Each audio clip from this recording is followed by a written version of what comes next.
Guys, happy Monday. We're finally in a market where buyers can start to negotiate. It's phenomenal, right? Today, we're going to talk about some of the things that make a great negotiation. You better get fired up. Lissette, how you doing? I'm awesome. How are you, Joe? I'm awesome too, man. I had a great weekend. Did you have a good weekend? Awesome. It was perfect weather. Good. Yeah, exactly, man. The weather after that cold snap, it's nice to have some great weather. So Lizette and I have been talking about some of the things that really set offers, agents, buyers, sellers apart from others when it comes to negotiations. And we thought we'd share some of those things with you, both as agents and as potential buyers or sellers, so that you could spice up your negotiations while still meeting some of the things that you want to meet, right? Those goals that you want to meet. So, Lizette, let's start off with some things that you've got that might make someone a better negotiator. Talk to me about some of those things. Well, I think any negotiation has to start with some type of relationship. And how do we do that as a buyer? Well, you do that with an agent. And if you have a good buyer's representation, he's going to or she is going to reach across the aisle, contact that listing agent, and establish communication, understand what the seller is looking for, and also understand and try to get a feeling for what they need. So then that now gives you the power to know, okay, well, this is what I can give and take, and this is maybe where they're willing to give and take. So establishing that initial communication and that having that agent that's willing to reach across, communicate, and have a good relationship with the listing agent, and hopefully the listing agent reach back across and establish that communication is groundwork. I like that you say that because I think a lot of people think if I'm going to win the negotiation, I got to be hardcore. I got to let them know who's in charge, right?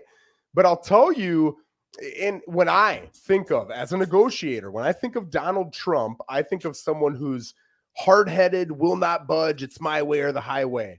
But if you've read his book, if you've looked at how he actually negotiates, he works with other people, right? And you'll see a lot of the best negotiators, they're going to work with you. Some of the best agents I've ever worked with, honestly, the ones that have probably gotten my folks to bend are the ones that are working with you. They're giving you something so that you're enticed to give them something back, right? So I think that that's a great place to start. Let's get into like maybe price and terms a little bit. What's better right now? Is it better to ask for maybe $10,000 off in price? Or is it better to ask for a little help from the seller on lowering your rate? So that's really going to come down to the buyer and what their needs are. If you think that you're going to, benefit more from offering a maybe a buy down rate and try to request that from the seller, and that's going to be for the life of your loan, and you see more benefit in that, great. If you're coming across where maybe you need a little bit more help with closing costs, maybe you're tight on cash, maybe you're going to request that. Maybe the prices doesn't work for you and you're afraid there might be some appraisal issues down the road. So I would say sit down with your agent and also sit down with your lender and find out what are your financial needs and what are your goals, where you want to see yourself in the big picture. And then you could pick where maybe I should ask for those concessions. Yeah, so you said a lot of great stuff right there.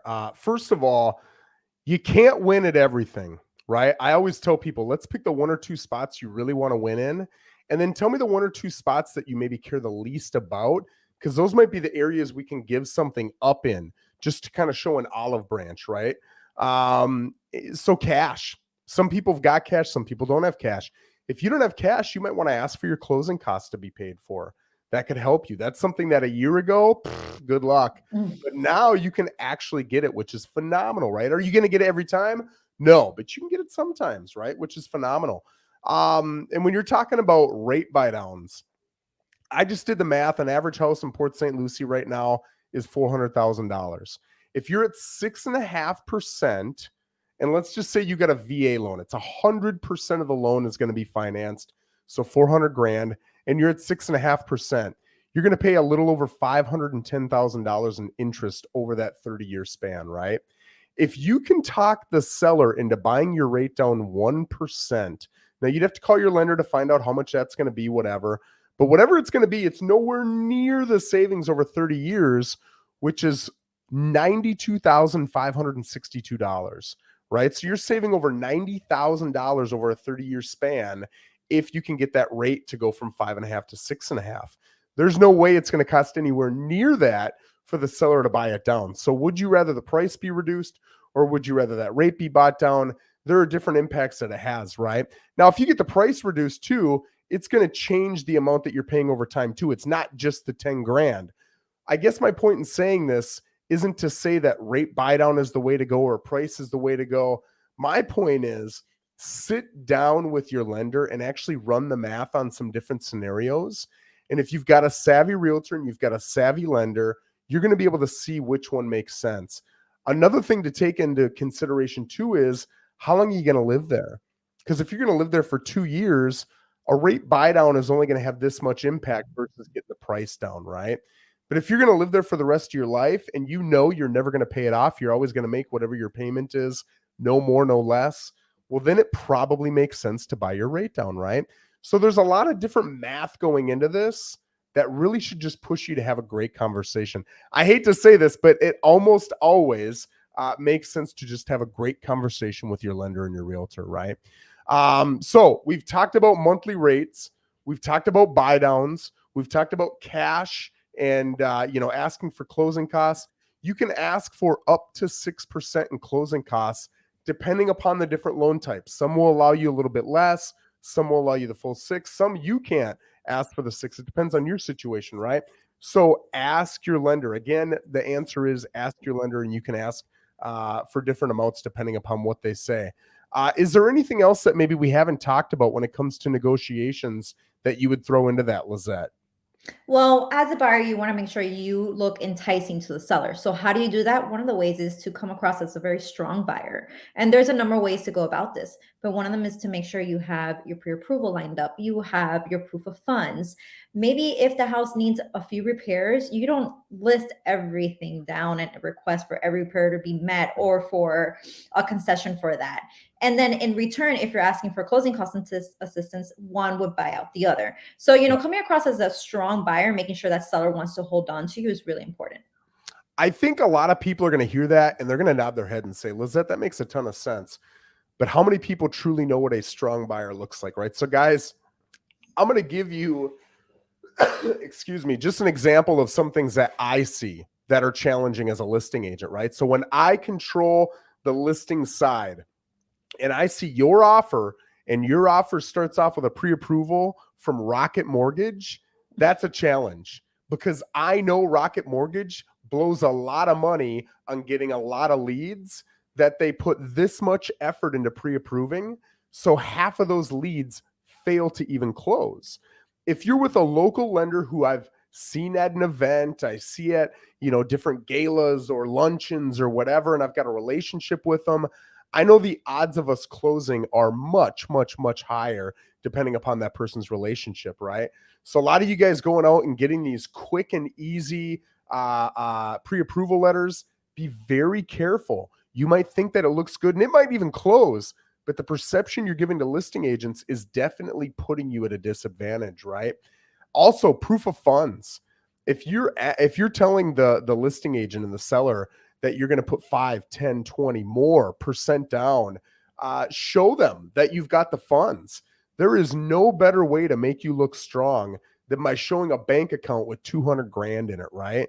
If you've got it, show it. And if you've got more than it, show it. It shows that this is an easy purchase for you and it's not going to be a problem for me to close as a buyer, right? That makes them feel strong. So Lissette, I love that as well, that perception of being a strong buyer. Anything else that you'd add? And I would just say this, the whole negotiating process could be stressful for both the seller and the buyer, but it all comes down to really understanding each other's wants and needs and having that communication. If you have strong agents on both sides, it should go smooth. And sometimes maybe it doesn't work out perfectly how you want it. And maybe sometimes, there are buyers that end up walking away. But again, just having that strong communication and trying to meet somewhere in the middle will get you there. Yeah, and I think, maybe one of the best examples of that is timing and price. I've had buyers who really want a great price, and they've been working with sellers who really need 60 days, 90 days, a certain amount of days that most buyers won't give them. If you can give that up, you might be able to get your price. If you can give up the fact that maybe they stay there 30 days after close, which most buyers would see as a negative, you might be able to get $10,000, $15,000 off in price. So if you can figure out what is important to that other person and give it, you might be able to take the thing that's important to you, right? It's not always price. Lissette, I appreciate all your input. Guys, if you've got any questions on negotiations that you're looking to put together, maybe you don't have a realtor on it, you want a little bit of input, more than happy to help you without representing you. If you want representation, great. If you don't, just willing to help the community, man. I've seen some people put themselves into some tough situations, and it's an effort to save a buck, and it ends up really costing them. I'm going through one right now where people went with the cheapest electrician and they went with the cheapest AC person.